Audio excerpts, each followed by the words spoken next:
Welcome to another exciting episode of Humanity 8.0, a podcast where we talk about our post-truth present and our transhuman future, with the aim of sketching out the outlines of what awaits us in the years and the decades ahead of us. This podcast is brought to you by Rocos.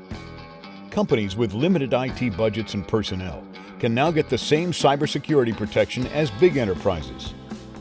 Rocos' Secure Access Service Edge, SASE solution, with zero trust, provides enterprise-grade comprehensive cybersecurity so that you can focus on your business. For more, please visit www.rocos.com. That's ROQOS.com.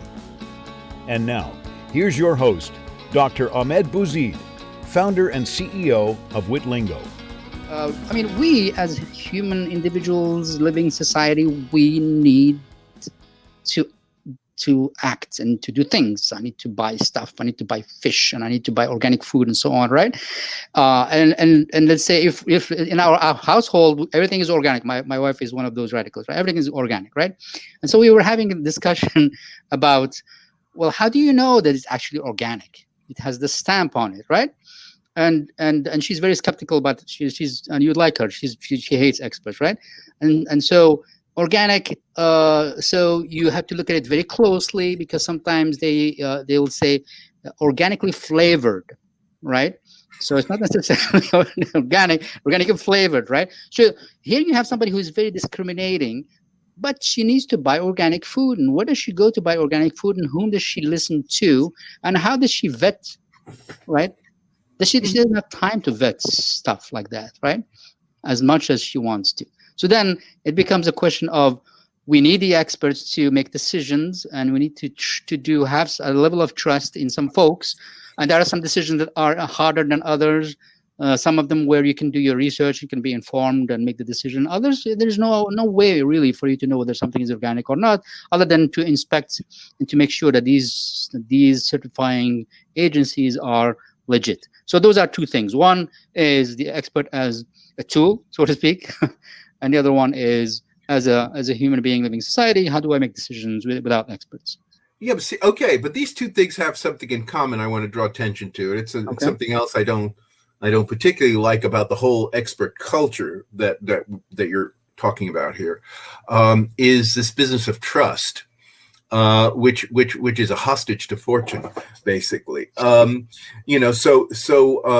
idea being, right, that as you said in the first example, right, if the consultant makes suggests something and the company follows it, and then the company the gets screwed. Bad, then the expert gets blamed, and they say, well, we trusted the expert. Yeah. Right. And then in the second case, right, with your wife, I mean, she's got to trust someone to figure out what kind of organic food to buy. Yeah.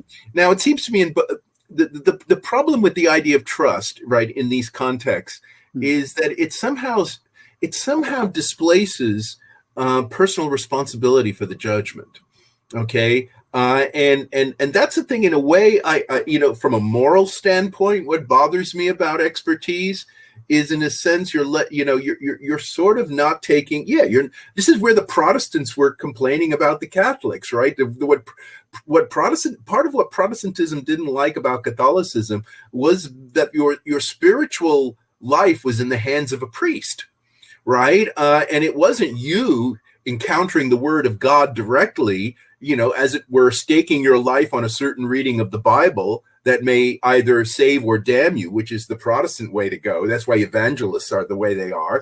But rather what you do is you offload to the priest, who will listen to your sins, will tell you kind of what to do. You just follow the man's advice, and everything will be okay, and you'll get to heaven eventually, right? And it seems to me that the culture of expertise encourages this kind of moral laxness with regard to knowledge.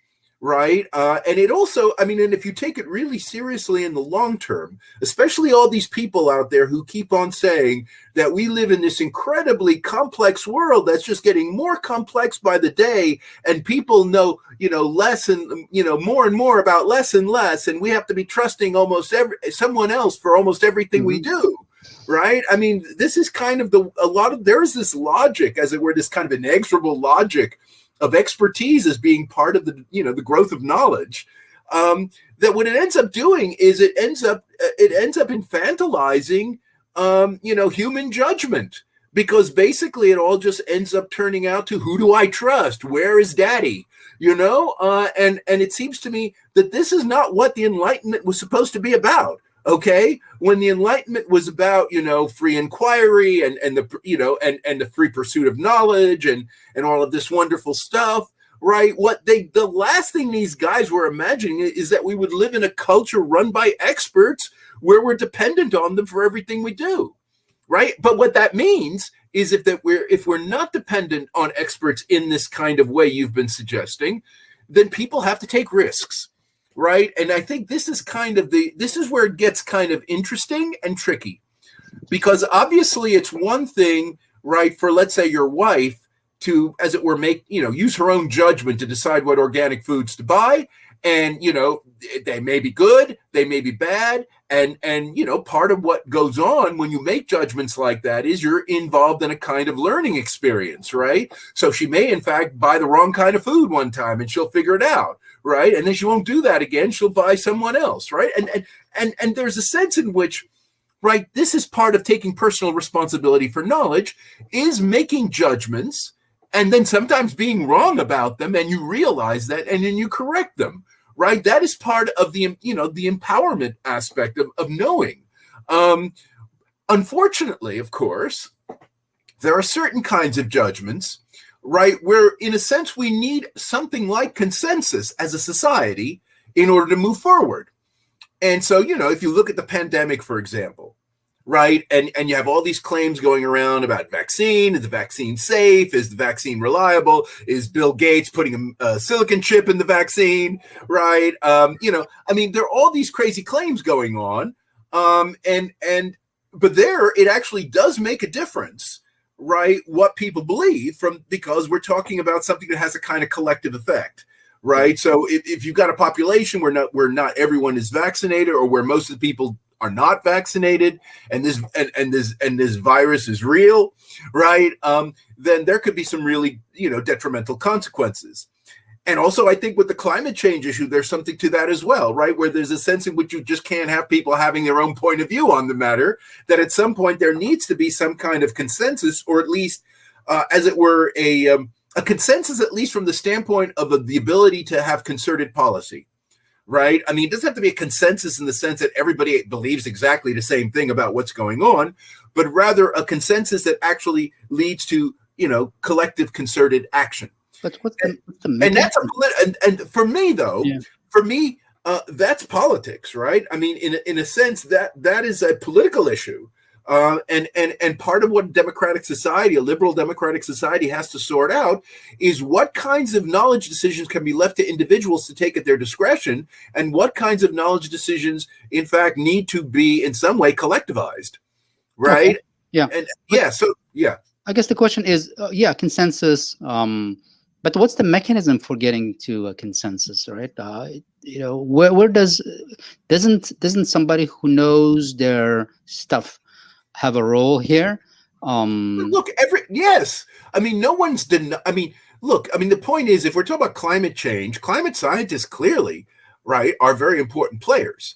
Okay, there is consensus. That is the question. Is there is consensus, and it's an emphatic consensus. Yes, 97% or something. Yeah, yes, something like I understand. That, right? And yet, still, it seems like if you watch the media, right? But I guess the nature of the media, I think the media needs to be taken seriously, because they are, you know, what influences people's opinions and so on, right? They basically bring two sides, and it feels like it's 50-50, right? Well, I do. Okay, you're right. And in a way, I think that's kind of unavoidable. So I'm not sure I'd want to tamper with that so much. But I do think that the issue is, I think with something like climate change and with the vaccines and stuff like that, again, I don't think you're ever going to be able to get everyone on the same page on this from the standpoint of what needs to be. So epistemologically, okay, yes, you can get the experts all agreeing that there's man-made climate change going on. Right, you can get all the experts agreeing the vaccines work, and the vaccines are actually preventing you from getting a real virus. Right, that's out there, and all of that. Right, but the point is that what's needed goes beyond these epistemological points, right? It's not simply, and in fact, it's not even primarily that you need everybody to believe this, believe the knowledge aspect of this. Clearly. What you want them to do is to believe the politics side of this, namely, what should we do, right? Because even if you do, because here's the point, right? And this is where I do think, because when we think about what is, we call climate change denialists, what we call vaccine denialists, anti-vaxxers, right? These people get a lot of oxygen in part because there is an open question, even if you hold the consensus view about what your policy should be, right? So in other words, let's say we agree that there's man-made climate change. There's still kind of an open question about, first of all, how hard you come down, right? Greta Thunberg, represents one extreme view on the matter, right? But the point is, the actual climate scientists hold a variety of views from the standpoint of what they take to be, the policy strategies that ought to be used, okay? And it's also true with regard to the vaccine. And it seems to me that that's where the discussion ought to be, right?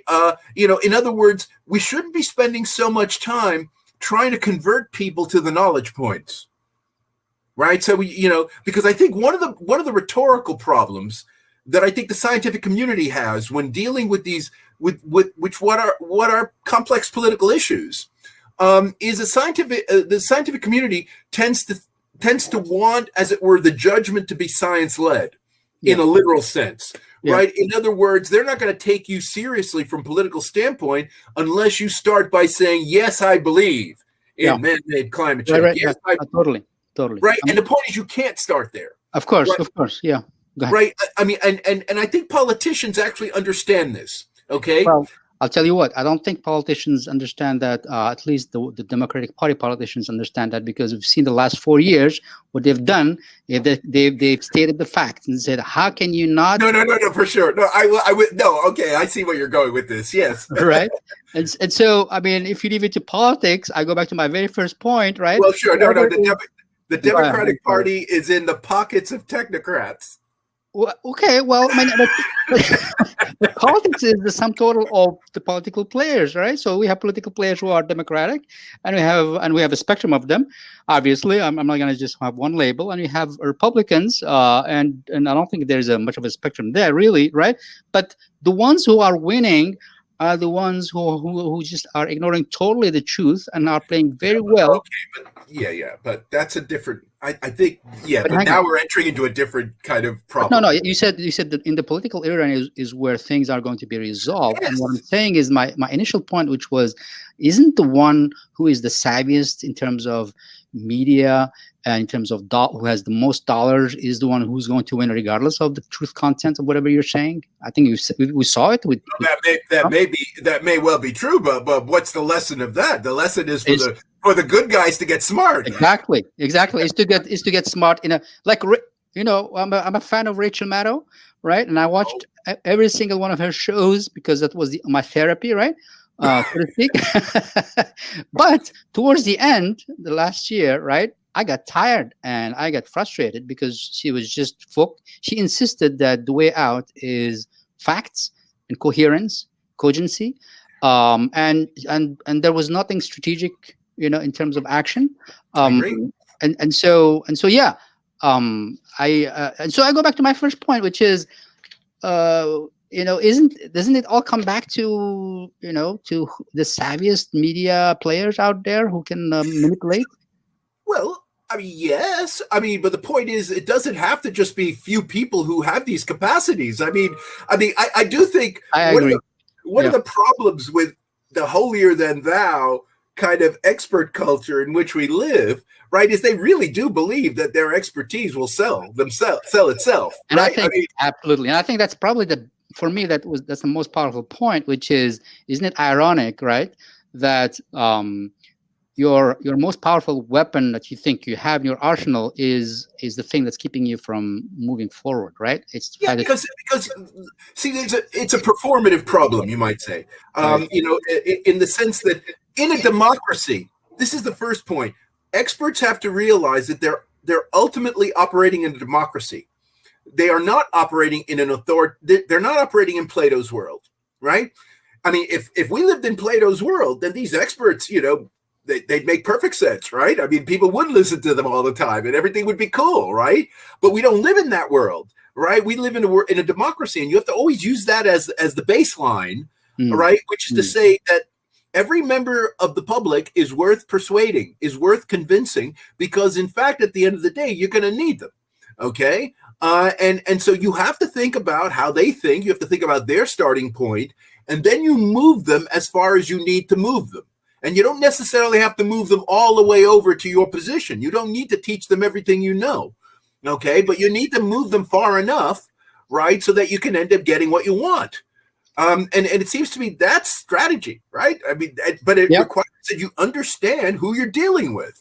I know this sounds very obvious, but no, I mean it's perplexing. I think there are folks in the in Democratic Party, again, U.S., right, who understand that, who are savvy, and who actually think strategy and so on, right? Who watch their language and avoid poking people needlessly and so on, right? So that's for sure. So which brings me to my last point, which was actually the driver of this conversation, at least in terms of what I wanted to talk about initially, but I sort of like bumped into more interesting things.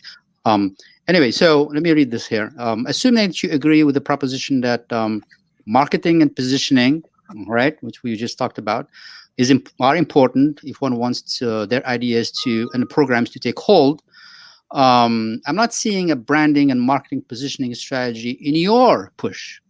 You, Steve Fuller, in your push for your post-truth product into the marketplace. In fact, I think, for instance, that using the term quote-unquote post-truth puts you in a very vulnerable position where one can be very easily dismissed.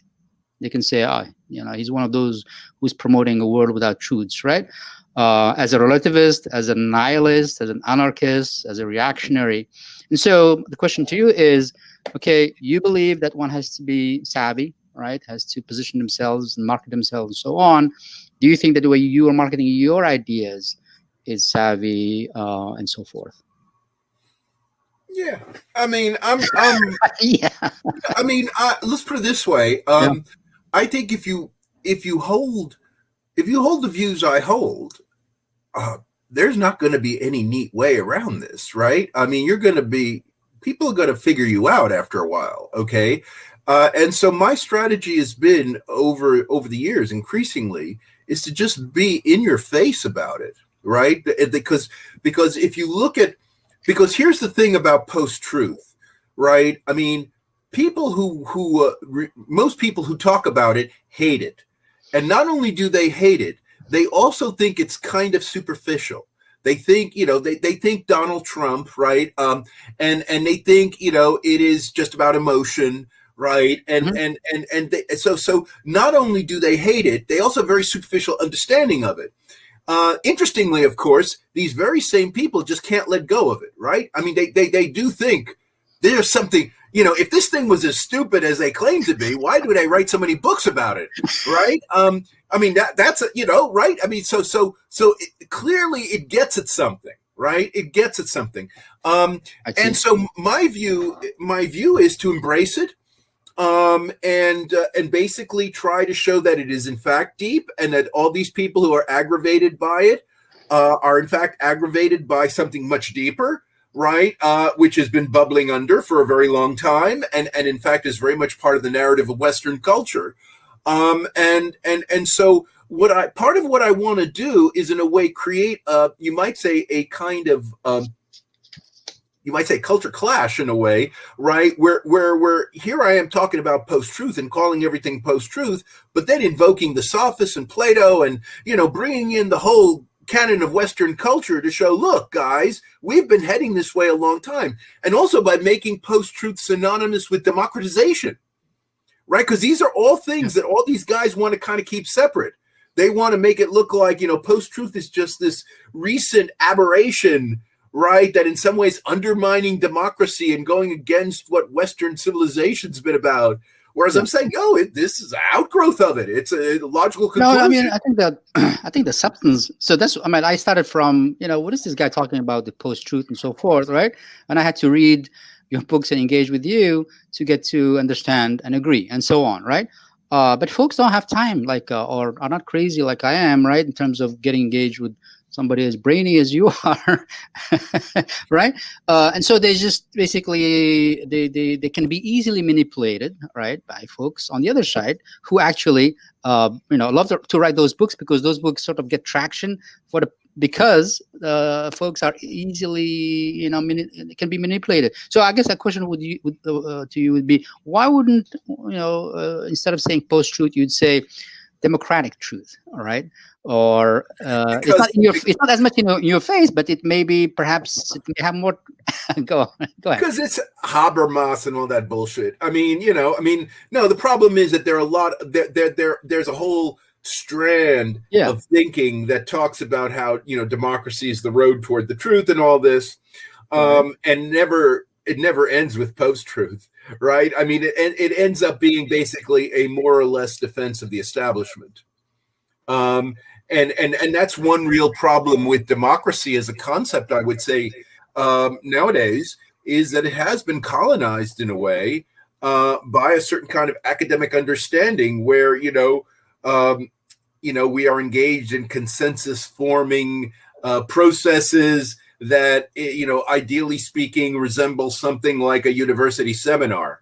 And I this is why I invoke Habermas in such a snide way, is because he certainly thinks that, right? And he's still alive.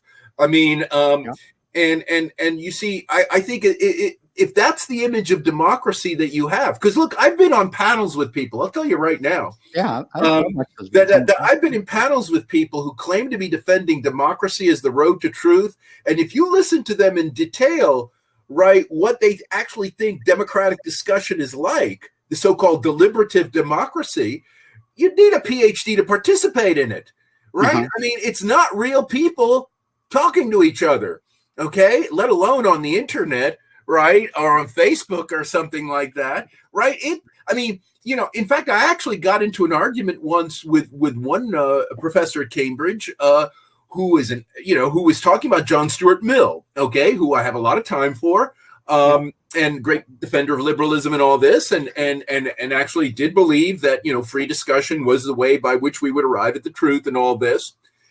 And the point I had to make to her was, look, Mill was talking about, he wasn't talking about a seminar, okay, he was talking about Parliament. He was talking about people shouting and screaming and heckling. You know what the British Parliament is like. It was even much worse back in the 19th century when he was a member of Parliament. Okay, Mill was a member of Parliament for the Liberal Party for a couple of years, and that's what he meant, right? Where people are, constantly arguing and wrangling and all of this kind of stuff, and where no stone gets left unturned, right? Everything is up for scrutiny. Everything, it's very much like Athens in that respect, right? It's not a university seminar where people, as it were, give large amounts of time to each other in a turn-taking exercise where everyone is heard out in their fullness of their arguments and all this. Mm-hmm. No, that's not democracy. No one has the time for that nonsense. True. Well, right? It goes back to the point, right? So if you realize that, and you're saying it so vocally and all, that nobody has the time for it, right? How can somebody grasp what you're saying, right? Without when not only is it actually something not easy to grasp, right? It isn't, right? Because one is coming from a different place, and it's almost the opposite side, right? One has to travel from there to there to here, right? Number one. Number two, you're giving the opposition, like a loaded gun, right? Go ahead and shoot me with it, right? Because look, they're going to shoot me anyway. This is the point. See, you make it sound like there's some way I could camouflage this. Not camouflage, but just like we said, just like I said at the beginning, if we take marketing for real, marketing is not camouflaging. It's positioning and just being smart about how to penetrate the market. Look, as far as I know, I'm the only person of all the millions of books written on post-truth. I'm the only one who's written a positive book about it, and that is well known. And that's what people, and of course now, right? Because we're now 5 years on from when post-truth got in the Oxford English Dictionary, right? There's now a whole slew of papers, academic papers, all about post-truth and everything.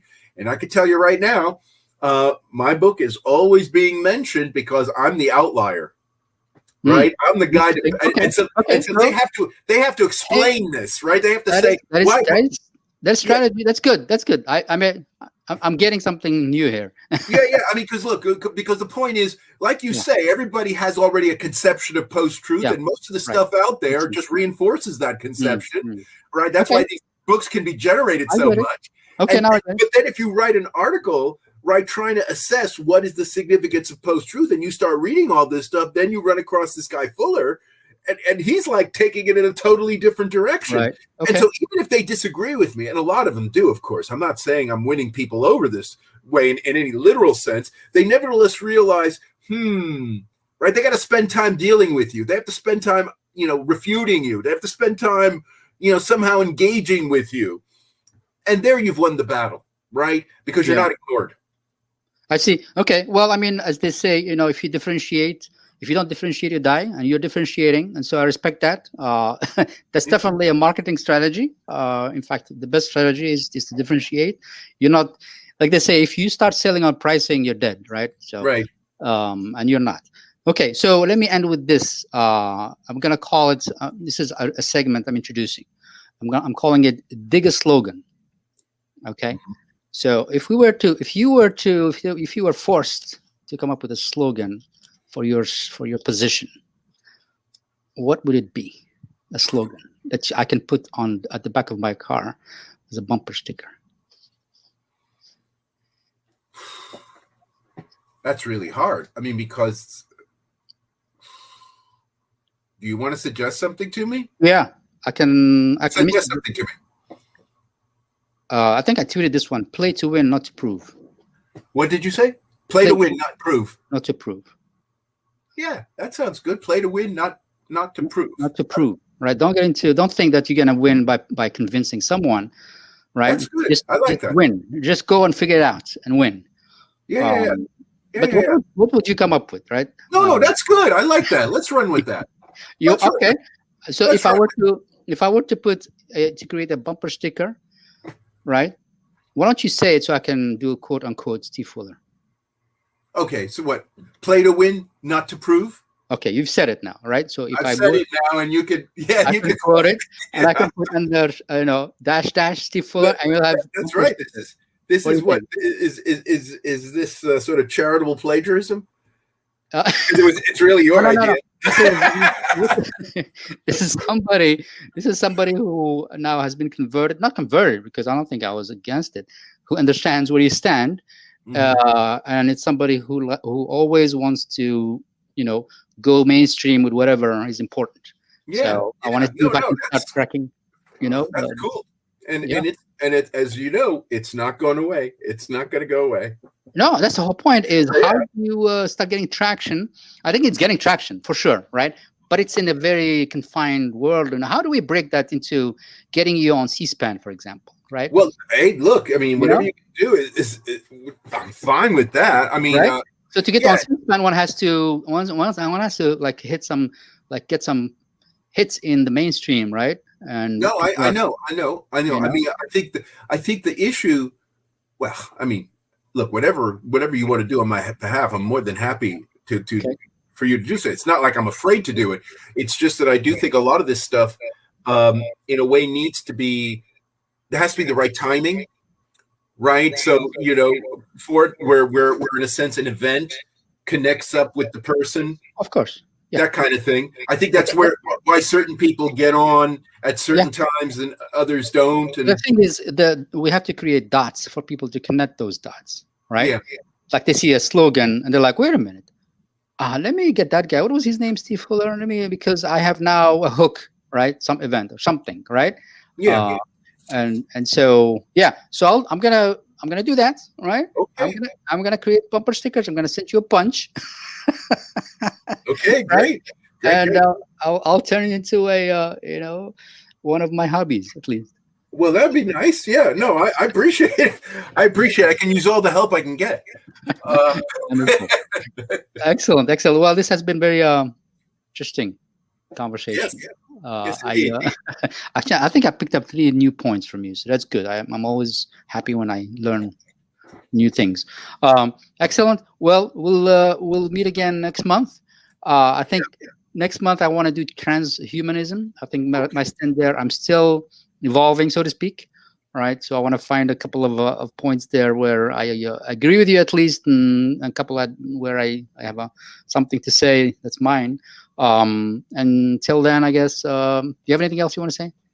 When is the first one? When are these things going to go up? Actually, So I want to do 3 of them okay. first, and then I'll launch. So there'll be 3 of them. I just want to get the the style right now.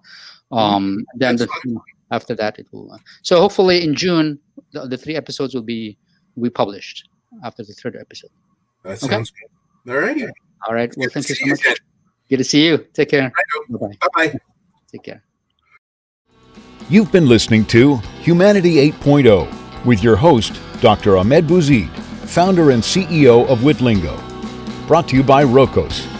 Thanks for listening.